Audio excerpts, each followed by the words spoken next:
Hey, g'day, it's Prezzo, and welcome back to episode 6 of the Crusader 60 model aircraft engine build.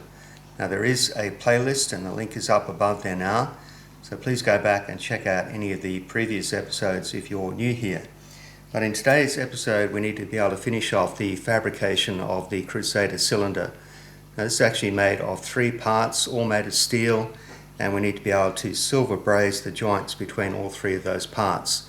But I want to be able to do it neatly, because if any of the silver braze solution flows out onto the steel surface, it will affect the metal finishing technique I'll be using at a later stage. So in order to put that on neatly, I bought this stuff here. Now this is called Rio Grande 750 Hard. It's a silver brazing paste with its own proprietary flux in the solution. And we can put this on in very localized areas and just be very neat about putting it on there. But we also need to be able to heat this up uniformly and evenly so we don't get any distortion of these metal parts.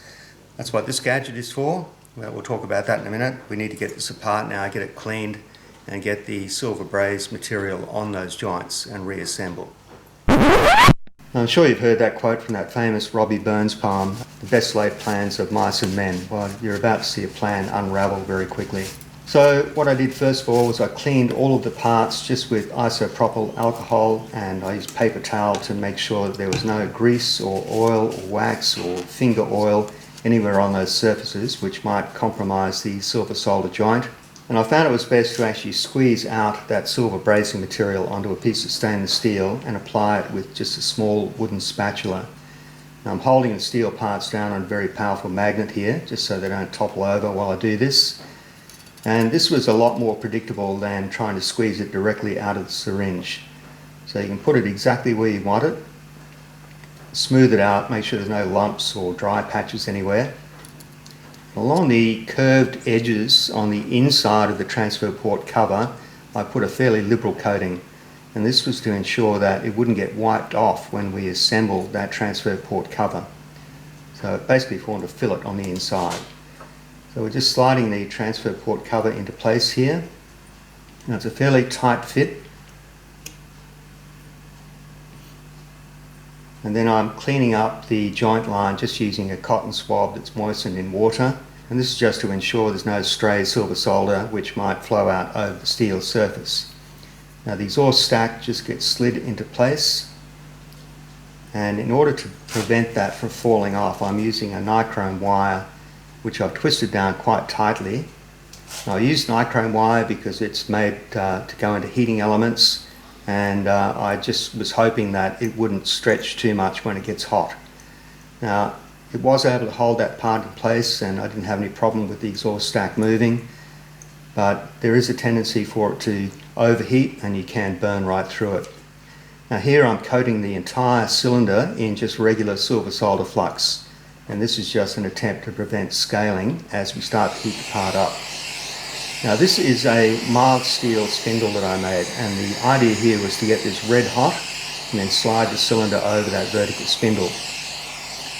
So the intention was that all that radiant heat and contact heat would heat the cylinder from the inside out, and this part of it worked really well. So we're going to lower the cylinder over that now. And almost straight away it starts to absorb that heat from the inside and we get a much more uniform temperature change. But we're going to back that up with the flame, but just keep it at a fair distance away from the part so we don't overheat anything. And we get the part up to what looked like a sort of a dull red heat. Now that's where I would normally stop when I was heating a part with silver solder on it. And I picked it up and checked it, and it looked like all of that silver brazing mixture had flowed where I wanted it to, and it held together. I was able to handle it without a problem. And here I'm pickling it, it's just in regular cleaning vinegar. And then I'm scrubbing this just with a small wire brush. Now at this point everything was holding together and I was feeling super confident, but you're about to see how it all goes wrong. So I'm just handling it here and you're about to see it. Oh, and there it goes. Alright, time to confess, that was a complete fail. I was sort of congratulating myself and thinking I had nailed the whole process, and I was scrubbing around that exhaust port and it just fell off. And I was able to get a blade underneath the transfer port cover and that popped off as well. So all of that silver brazing paste was still in paste form. It hadn't melted at all, and I was able to wash it off. So there you go. Don't use an unfamiliar material on camera, otherwise you're bound to make a fool of yourself.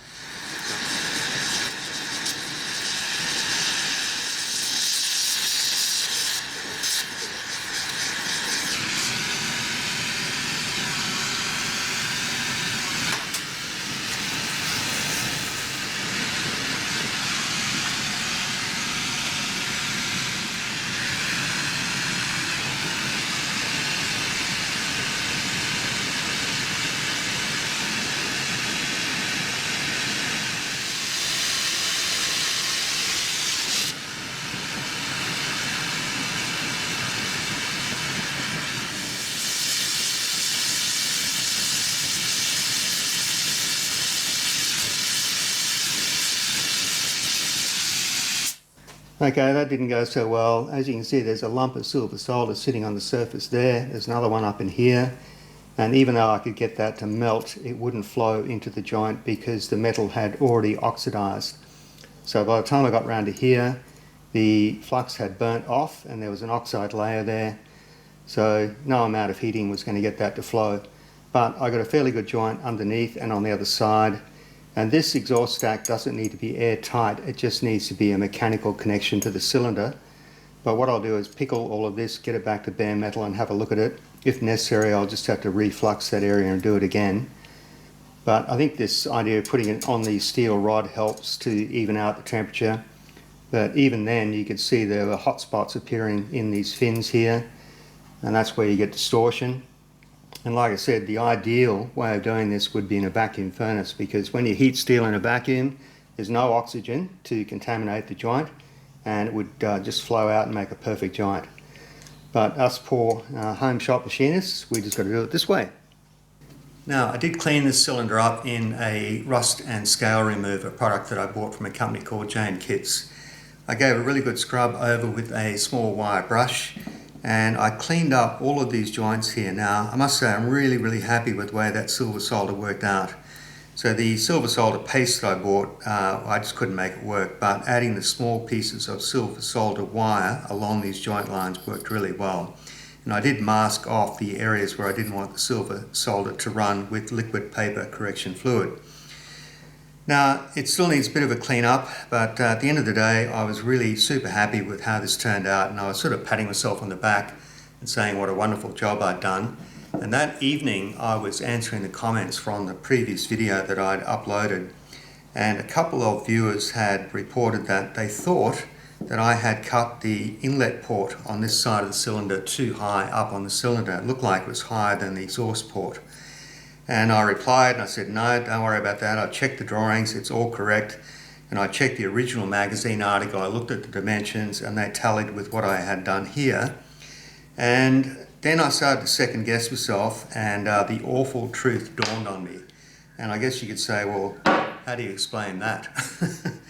Now, go and get a box of tissues and I'll tell you the sad story about how this second cylinder came to be. Now, this is the original magazine article that was published in the Home Shop Machinist magazine, and this is what I use to make the 3D models and therefore the 2D drawings that I'm working from. And there is a dimension here shown as 670 thou from the top of the cylinder flange to the bottom edge of the top inlet port. And I reproduced that exactly as it's shown there, and in fact this is the paper drawing, and it's all oily because I threw it in the bin. And you'll notice that there is a dimension on this drawing here, but it's shown as 770 thou taken from the bottom of the cylinder flange because that flange is 100 thou thick. So again, I just worked off that and cut the ports exactly as per those dimensions. And then after getting those comments and answering them, I got a bit suspicious and I went back through this magazine article again, and right at the very end,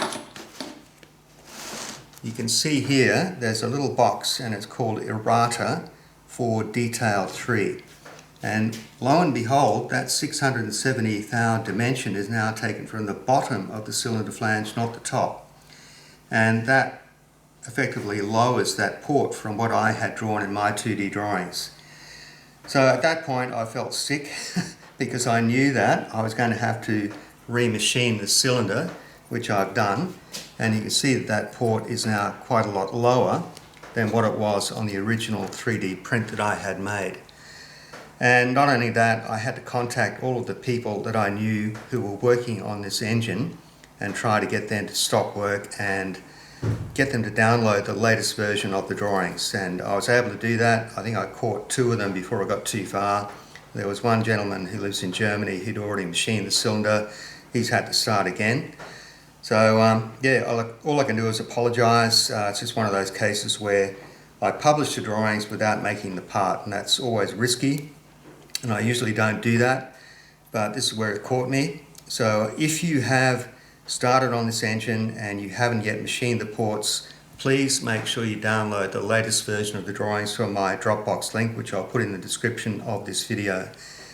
But yeah, this one turned out a lot better than this one here. The thing is though, I don't want to remake this exhaust stack, so I'm going to try to salvage that off this cylinder here, because that's basically going onto the shelf of shame. And while I was at it, I remachined the transfer port cover without the apprentice mark. So this is the new one that will go onto this cylinder here, and I've sort of worked out a better way of holding everything together when I do the silver soldering on this one here. So let me see if I can get this part off and reuse it, and then we'll come back and we'll do the silver soldering on this one. So yeah, you're a dummy, Mark. What are you? A dummy.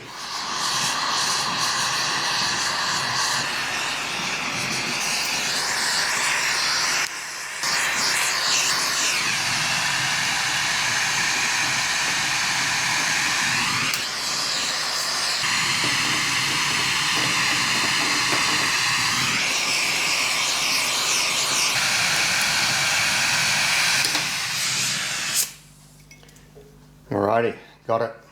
I'll give that a clean up and we can reuse that. I was able to get the exhaust stack all cleaned up, so that was just pickled and polished. There's still some traces of the silver brazing alloy on the inside edge there, but that's actually a good thing. That will remelt when we get everything hot. And to hold that onto the cylinder, I've decided not to use the nichrome wire. So what I've got instead is this little tiny J-bolt. So that's just a piece of 2mm wire that's been bent with a hook. There's a threaded fastener on the outside and a big washer, and that will hook around the bridge between the 2 exhaust ports, and then you can tighten it up. I think that's going to be more secure than using the nichrome wire. Now for the transfer port cover, what I've done there on the other side is I put a couple of center punch marks up underneath that fin. There's one there, and there's one on the other side there, and it's right on the line where the edge of that transfer port cover will sit. Now there's a third one on the flange at the bottom here, and that raised a little burr, and when you push that part into place, it sort of slides in and then it hits those burrs and it just sort of holds it in place. If I can get that in the right place there. Yep. So when that's sitting on those burrs, it sort of doesn't want to fall apart. And I will be keeping this more or less upright when I do the silver brazing on that part there. So what I'll do now is I'll get everything cleaned and fluxed and get it ready. I'm going to do the exhaust stack separately. I'll do that first, and then I'll clean everything up, and then we'll have a go at this part here. Okay, I've got all that prep now. Everything's cleaned. I've clamped the exhaust stack in place with that little bolt, and I've checked to see if it's square. There's a small piece of silver brazing alloy already in place there, and that's held in place with silver brazing flux. And I've pretty much painted the bottom of the cylinder with the silver solder flux as well. And that's just mainly to stop a lot of oxide forming on those parts. The white stuff is just that liquid paper. I don't know how beneficial that's going to be, but we'll give it a go. And I've cut a groove in this spindle here so that when I slide the cylinder on, I can also rotate it, because the little J-bolt protrudes through the centre of the bore there, and I have to provide clearance for that. Okay, we'll get this red hot and then see how we go. Wish me luck.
Okay, that went reasonably well. You can see there's a decent fillet of silver solder there, and around this bottom edge it's also flowed back inside this fin and the top of the exhaust stack, and whatever silver brazing alloy was left on the other part right at the very top there should have flowed out as well. But it went okay. The main issue with me is just getting that little bits of silver solder into the joint there, because my hands shake terribly. I'm a bit nervous, and also I can't rest my hand on anything to steady it. But we got there. I think I lost a fair bit of silver solder in the process, but that's okay. So I'm going to clean this up now, and then we'll have a go at putting the transfer port cover on. Okay, round two. I've got all this cleaned up, plenty of flux on there. I've got two very small pieces of silver solder already in place, and they're held there with the flux. So I'm going to get this part hot, and I put the slot at the bottom this time so I can just slide that on, and we'll let this soak in the heat, and then we'll have to turn it to get at the two long edges. Let's go ahead and get this hot.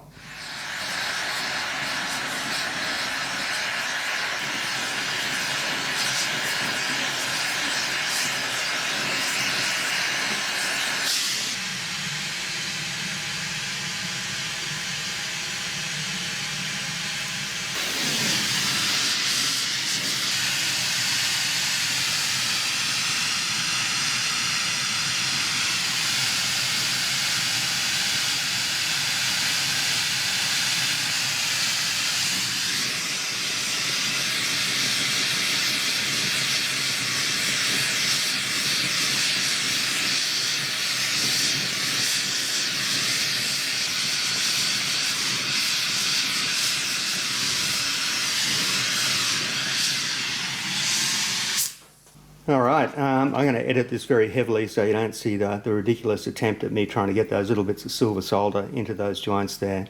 Often they would just stick to the tweezers and you'd pull them off again, or they would fall off, or they wouldn't go where you wanted them to. But we got there, and I could see the fillet extending along that edge there, and it's gone right around. What I need to do now though is get rid of this excess silver solder on the surface here. So it's just going to mean a lot of scraping and filing and sanding. We'll get this ready, and then we're going to parkerize it. Well, I'm back where I was about 4 days ago, and I'm feeling a little bit more relaxed about this now. And I was able to get in and clean up these joint areas, and I just used needle files, emery cloth, Scotch-Brite, small scraper, just whatever you've got on hand, and you just got to be patient and look at it very carefully. This has all been cleaned up now. I did actually put it back in the lathe, and I cleaned up the fins and in between the fins with emery cloth and the top of the cylinder. And I had originally planned to sandblast inside this area here, but I don't think it's necessary. Now there is some flash rust inside the bore and inside the exhaust stack, and that's just what happens when you pickle this stuff to remove the oxide. But what I'll do now is I'm going to put this back in the rust remover, and then it will go straight into the parkerizing bath, and that will give it a protective coating, and then we can lap the bore. It's been soaking for about 5 minutes in this Jane Kitts rust and scale remover, and we're going to rinse this now in clean water.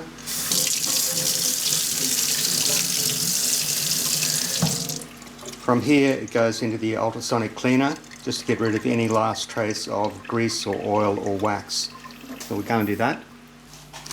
With parts like this, I'll just put it in a bag with some of that simple green cleaner, and then that goes into the ultrasonic cleaner so that you're only using water in the main tank and you're not wasting a lot of that simple green.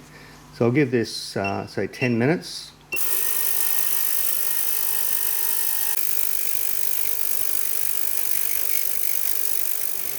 So this is just a cold water rinse, and we're just rinsing off all of the simple green cleaner that we just put this in.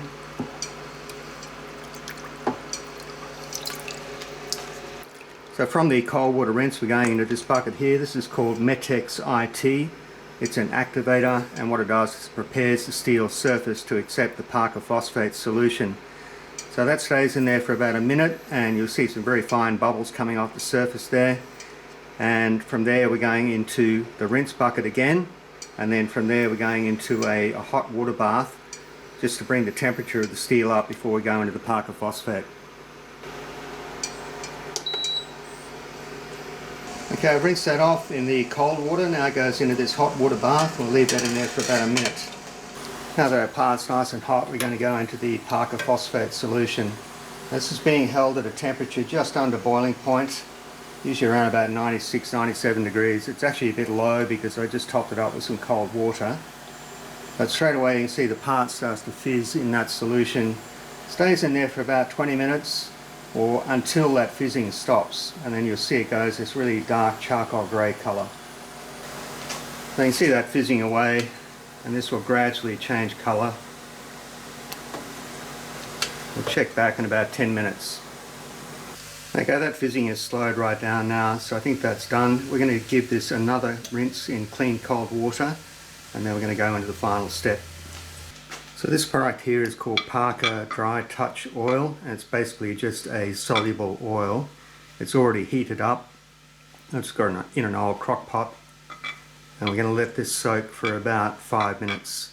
And what this does is it penetrates into the porous surface of the Parker phosphate coating, and this is what gives it the final protection. Now this oil looks really gross, but it does work. Alright, we'll let that soak. Okay, that's done now. I'm going to hang this part for about 24 hours and let it dry, and then we'll have a close look. Well, that's what the cylinder looks like after drying overnight. I've just cleaned it off with a dry rag, and you can see where the silver solder is in the fillet between all of those parts there. Now I knew that was going to happen, and you know what? You can fix that with a very common workshop item. And I have tried this and it does work. But I'm not going to do that until right at the end when I finish the engine. But what we need to do now is get on and actually lap the bore of the cylinder, because of course that's parkerized inside the cylinder as well, and it's only ever finished with a boring tool. And this engine has no piston rings, so it relies on having a very highly polished bore and a very close fitting piston. So I'll get on to do that. Now I also did the prop driver while I was parkerizing the cylinder, and you might be saying, well, what's this other one here? Well, that's an experimental one that I did. It's got a counterbore at the back that fits over the end of the crank shaft, and it's a lot closer fitting to the end of the crankcase. Now I also did a better job on the knurling of the face of that. I actually did this one in the milling machine using a fly cutter and a dividing head, and I think that's a way better result. But I'll keep both of them just in case this one doesn't work out. Okay, let's go on and do the lapping. I've got my expanding lap set up in the lathe here, and I've covered the bed of the lathe because I'm using a diamond lapping compound. This is one that I bought when I made the Titan engine. Seemed to work okay on that. And the lap has a series of grooves which carry the lapping compound around, and I'm using a light sewing machine oil, just that Singer sewing machine oil, to lubricate that. And we're going to keep expanding the lap until we clean up the entire inside of the bore. Now this is incredibly messy, this process. There's a fair chance this lapping compound has sort of gone a bit stiff inside the syringe, but you don't need a lot.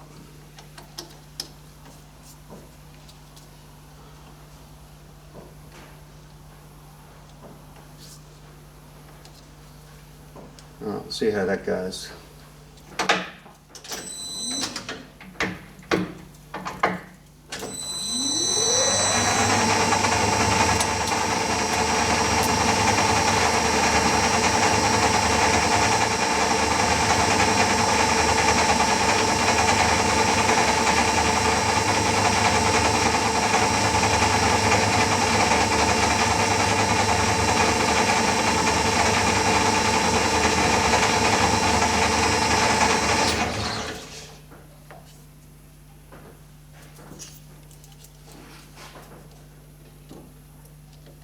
So that went loose very quickly, so I'll just expand the lap slightly.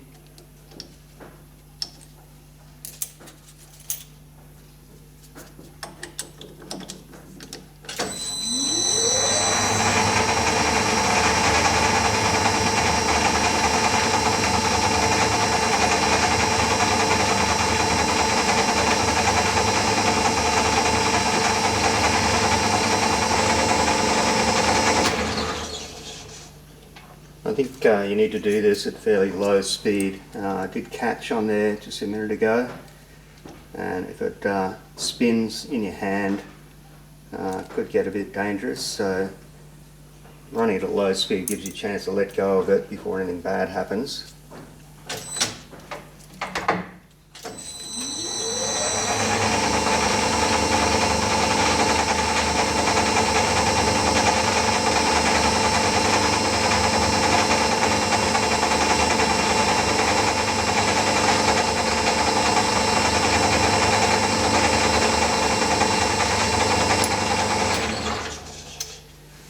Okay, I'm going to give that a clean inside there and just see how it's going, and what you should be able to see is sort of like a mirror finish starting to appear, and just got to inspect it very closely.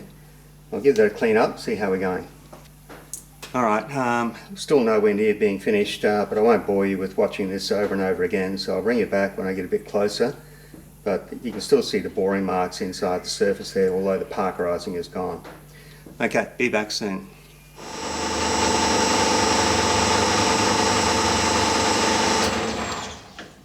Okay, that's taken way longer than I thought it would. I started off with this W5 lapping compound. I think the number is the size of the grit in microns. And I was able to get most of the tooling marks out with the W5. And then to finish up, I've used this W2.5. And it's not perfect, but I think it's good enough for what we're doing here. I ended up wrapping tape around the cooling fins just so I wouldn't wear off the parkerizing with all the mess on my gloves. And it is a messy business. So what I'm going to do now is clean this, and I think the recommendation is that you clean it in kerosene first, and then you put it in an ultrasonic cleaner with some sort of detergent. I'll use that simple green, and that washes out any of the diamond grit that might have coated the inside of the ball. I did ask Tom Lipton about this when I was building the Titan engine, and he said diamond grit will always embed in the softer metal, which is the aluminium in this case. But if you want to be sure, just wash it out in an ultrasonic cleaner, so that's what I'll do. So I'll get that clean and then we'll have a look, and then I think we're going to finish up for today. Okay, I've assembled that onto the rest of the engine at this point, and I did wash out the entire cylinder with the ultrasonic cleaner, and then I just did it under the sink tap with a toothbrush and lots of detergent. And I've sprayed the whole thing with WD-40, and I need to keep this bore well oiled to prevent any rust in that while we build the rest of the engine. Now there is another operation which I haven't done yet, and that is to mount the whole cylinder assembly onto a true running arbor and then machine the bottom face of the flange. And that just ensures that the cylinder assembly mounting point is absolutely perpendicular to the bore of the cylinder. But I'll do that off camera. It's a fairly straightforward operation, and in the next episode we'll work on the cylinder head, and then we'll have a go at doing the piston and connecting rod, and then we should be able to test it to see if we're getting compression. Now I guess you want to see what the ball looks like. Let me see if I can show you. Now, it's hard to show. You can sort of see it there. So look, there are some scratches, and I could have worked to get them out, but I don't think it's going to affect the compression at all. So overall I'm pretty happy with that, and if we get the piston to fit accurately, I think we'll be fine. Alrighty, so yeah, join me next time and we'll keep going with the cylinder head, and I guess what we need to do now is go and put this one on the shelf of shame, and then I've got some wildlife clips to show you. Okay, let me do that, and I'll see you next time. Prozo signing out for now. Cheers. I'm going to need a bigger shelf.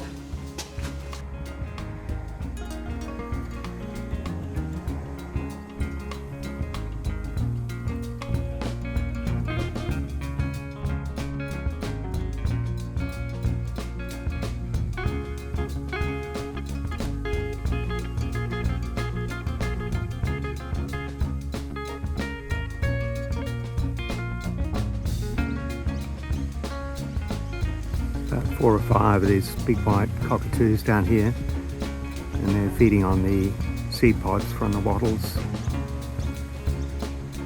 And when they're doing this, they're totally quiet. And other times, if they're bothering a snake or a reptile or a possum, they just shriek all day. Always amazed by the dexterity they have with their beaks and their tongues. They can manipulate those seed pods and strip out all of the seeds and just get rid of the rest.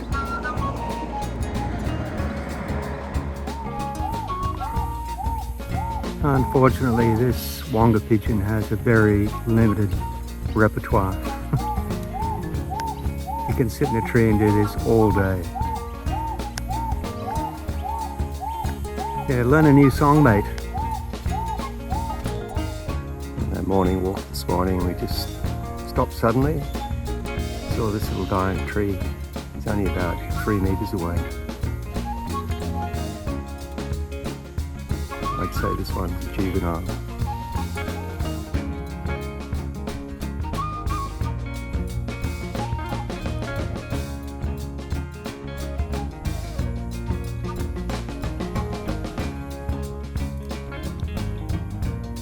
Just looked up and saw this wonga pigeon had just wandered into the garage. These things are normally very solitary, shy birds.